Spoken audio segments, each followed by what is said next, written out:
میرے پاس جو کالز آ رہی ہیں وہ پراپرٹی کے حوالے سے آ رہی ہیں، اور پراپرٹی میں جو ڈسپیوٹ ہے اس میں 90% یہ ہے کہ سر میں جو ہے میرے والد صاحب کی ڈیتھ ہو گئی، اور ہم 3 بہنیں ہیں، 2 بہنیں ہیں، 1 بہن ہے، 4 بہنیں ہیں، ہمارے اتنے بھائی ہیں، 1 بھائی ہے، 2 بھائی ہے، ہمارا حصہ کھا گئے ہیں۔ ہمارے والد صاحب کی ڈیتھ سے پہلے یا ڈیتھ کے بعد یا ڈیتھ کے دوران انہوں نے ان سے گفٹ کروا لی، اور اب سیل ڈیٹ شو کر رہے ہیں، گفٹ ڈیٹ شو کر رہے ہیں، اور انہوں نے ساری پراپرٹیاں بیچ دی، انہوں نے ساری فیکٹریاں بیچ دی، معمار میں 2.5 کروڑ کے 4 پلاٹ تھے وہ بیچ دیے، یہ ہو گیا وہ ہو گیا۔ اچھا، جب میں پوچھتا ہوں کہ اس معاملے کو کتنا وقت ہوا، سر 2 سال ہو گئے۔ تو 2 سال آپ کہاں تھی، آپ نے کیوں واپس نہیں گئے؟ سر ہم نے دیکھا کہ شاید ہمیں ملے یا نہ ملے۔ تو مجھے غصہ اس سے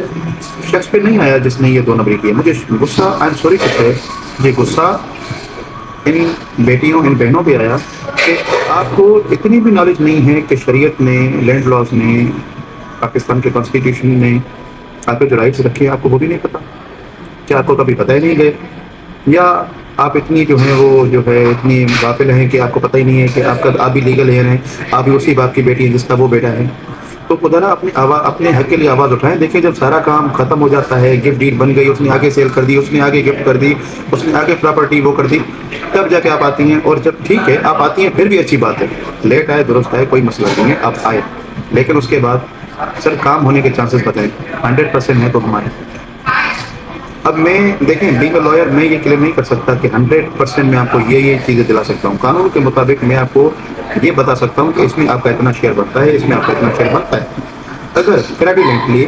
اس بھائی نے زندگی میں یا زندگی کے بعد ایک جھوٹا ڈاکومنٹ بنا کے پراپرٹی اپنے نام پہ کر لی ہے، اور اب وہ اپنی پراپرٹی ڈکلیئر کر چکا ہے ہر جگہ پہ، تو ہم نے پھر بے نامی سوٹ میں جانا ہوگا، بے نامی سوٹ میں پھر جا کے اس نے پروف کرنا ہوگا کہ بھائی تم نے یہ سورس آف انکم بتاؤ، اپنی جو ہے وہ منی ٹریل دو کہ تم نے یہ پراپرٹی کہاں سے بنائی، جبکہ تم نے ایک دن بھی ڈیوٹی نہیں کی۔ اب یہ ساری چیزیں میں سوچ رہا ہوتا ہوں اپنے ذہن میں، لیکن وہ جو بہنیں وہ جو کیس لے کے آتی ہیں وہ کہتی ہیں سر ہمارے ہسبینڈ کہہ رہے ہیں ہمیں 100% آپ گارنٹی دیں اور ہم فیس بعد میں دیں گے، پہلے آپ ہمارا کیس کریں۔ ہمارا پروفیشن ایک لارڈس کا پروفیشن ہے،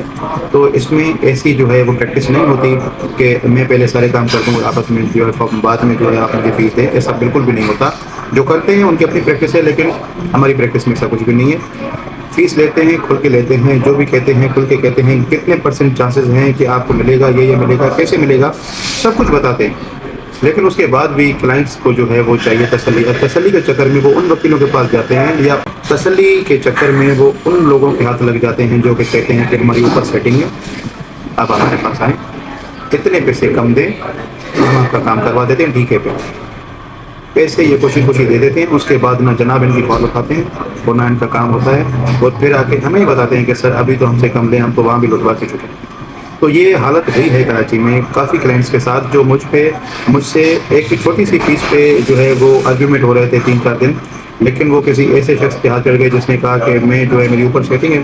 تو لہٰذا مجھے آپ کیس دیں اور میں آپ کو اتنے دن میں کرا کے دوں گا، کوئی مسئلہ نہیں، کوئی مہینے نہیں لگیں گے، 3-4 دنوں کا کام ہے، یہ کر دوں گا وہ کر دوں گا۔ وہ کہ بھائی اچھا بندہ ہمیں مل گیا، وہ تو کہہ رہا تھا 6-7 مہینے لگ جائیں گے، سروس میں 3 مہینے لگ جائیں گے، زیادہ سے زیادہ یہ ہو جائے گا وہ ہو جائے گا، وہ تو میں لوٹ رہا تھا۔ لہٰذا بھائی انہوں نے جو اس نے کہا 3 لاکھ 4 لاکھ 5 لاکھ دے دیے، خوش ہو کے بیٹھ گئے اور خود کو سمجھدار سمجھ کے۔ جب کال کی جناب دے حال حوال ہماری جو ہے وہ کہاں ہے پراپرٹی، تو فون ہی نہیں اٹھا رہے، آگے سے دھمکی آ رہی ہے میں آپ پہ FIR کروا دوں گا، آپ مجھے بلیک میل کر رہے ہو، آپ نے مجھے پیسے دیے ہیں، آج کا ثبوت کیا ہے، حالانکہ اس نے کیش میں پیسے پکڑے ہوئے تھے۔ اب یہ چیزیں ہم کیوں بولیں کسی کے لیے، سب کی اپنی اپنی پریکٹس ہے،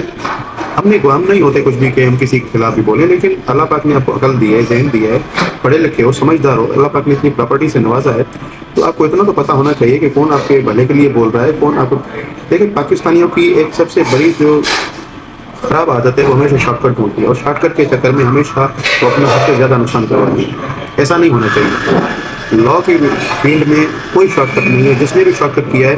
وہ آج یا 10 سال بعد یا 50 سال بعد وہ پکڑا جائے گا، اور پھر یہ نہیں کہا جائے گا کہ یہ پوزیشن میرے پاس 30 سال 40 سال سے تھی۔ سپریم کورٹ کا فیصلہ ہے کہ پوزیشن بے شک 50 سال تک بھی ہو، پوزیشن ہولڈر کو اونر نہیں کہا جائے گا، اور اونر بھلے ایک دن بھی پوزیشن میں نہ رہا ہو، وہ اگر اس کی ٹائٹل ڈاکومنٹس اس کے نام پہ ہیں،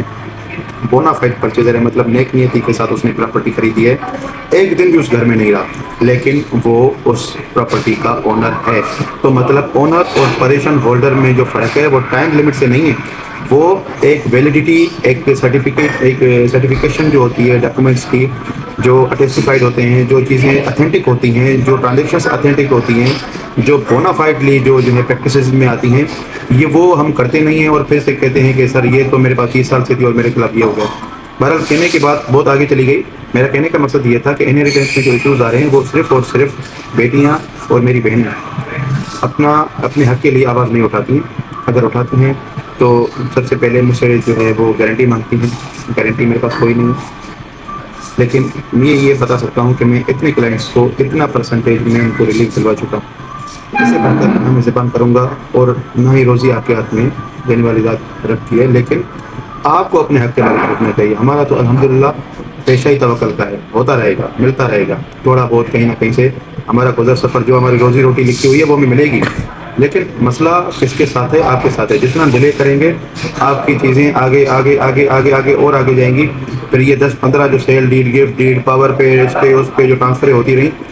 پھر یہ آپ کے ذمہ چیزیں آئیں گی۔ پھر جو وکیل صاحب آپ سے کہیں گے کہ یہ بھی کینسل کروانا ہے، وہ بھی کینسل کروانا ہے، suit for cancellation, suit for special performance, suit for permanent injunction, suit for partition, یہ ہو گیا وہ ہو گیا۔ تو بہرحال یہ ساری چیزیں فارمیلٹیز ہیں، میں کوئی طنز نہیں کر رہا، لیکن اس لینتھی پروسیس میں جانے کی ضرورت کیا ہے؟ ٹائملی آنے میں تکلیف کیا ہے، اور دیر سے آنے کا فائدہ کیا ہے؟ اگر آپ کے ساتھ بھی ایسا کوئی پراپرٹی کا ایشو کراچی میں آپ کے ساتھ چل رہا ہے، اور آپ کو وراثت میں سے حصہ نہیں ملا، اور آپ بیٹی ہیں یا بیٹے ہیں جو بھی ہیں، آپ کا حصہ بہن بھائی کھا چکے ہیں، اور آپ ابھی بھی جو ہے وہ مفلسی یا غربت یا جو ہے وہ پریشانیوں کو فیس کر رہے ہیں، تو آپ کے لیے ریمیڈیز موجود ہیں، قانون موجود ہے، خدارہ اس کو اویل کریں، آئیں، رابطہ کریں، مشورہ لیں۔ ایسی بات نہیں ہے کہ آپ سے مشورے کے ہم پیسے لیں گے، مشورہ مفت میں ہے۔ اویئرنیس کے لیے یہ ویڈیو بنا رہا ہوں کہ آپ کو پتہ چلے کہ آپ کے رائٹس کیا ہیں، آپ کے حقوق کیا ہیں۔ اگر کوئی بھی ایشو پراپرٹی سے ریلیٹڈ آپ جو ہے وہ فیس کر رہے ہیں تو آپ مجھ سے رابطہ کر سکتے ہیں۔ میرا جو نمبر ہے وہ اسکرین پہ شو ہو رہا ہے، تو اس نمبر پہ آپ رابطہ کریں، اور لیگل گائیڈنس کے لیے میں اویلیبل ہوں۔ تھینک یو سو مچ، اللہ حافظ۔